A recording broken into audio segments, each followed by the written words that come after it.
this conversation about the power of two.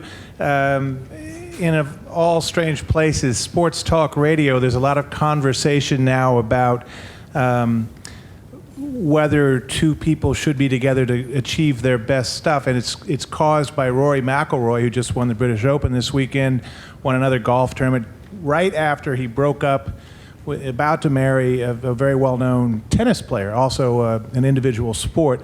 And so the conversation is, can you do your best work when you're in relationship? Do you need to have that relationship to be able to succeed? And his argument is, all I do now is work out in the gym and play golf, work out in the gym and play golf. It sounds very boring, but it's golf. So I'm just curious about your perspective on that within the work you've done. Yeah, sports is a very helpful way to look at the way that competition and rivalry energize and arouse us and drive us. And the broader point to make is that to the extent that we look at collaboration, which I think is not nearly enough, we then think, oh, well, I know what you mean. You mean John and Paul when they were in a room together. Well, we don't think about John and Paul when they were physically apart but up in each other's heads. And we don't think about the relationship between a writer and an editor when the writer may be, solitudinous for long periods of time.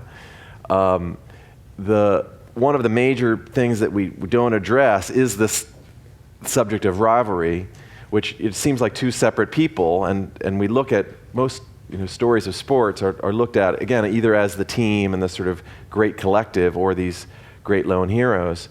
But the story of sports is a story of relationships, and the story of these, of not just of discrete competition, which is who wins in any one instance, but of rivalry, which is competition experienced over such a long period of time that it becomes its own kind of relationship.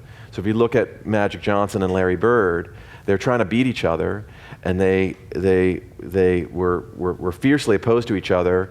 Larry Bird actually still talks with great relish about the pain that he caused Magic when Bird's team won, and yet they made each other.